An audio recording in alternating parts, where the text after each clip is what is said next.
जय जगन्नाथ केमती अच्छी आपण मैंने आशा करुँच आपण मैंने भलरे थे। चलते देखी नवा आज मो लंच रे कौन सब अच्छी। आज मो लंच रे अच्छी भात, मुग डालीर डालमा, पोटल आलू भजा, कंचा कदलीर तावा भजा, आंब आउ साग खरड़ा। मु साग खरड़ा रे किछि नड़िया कोर देछि।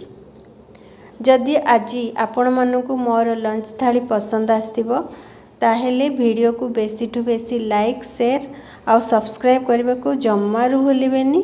रहिली पुणी मिसिबी आ गोटे नुआ वीडियो सहित।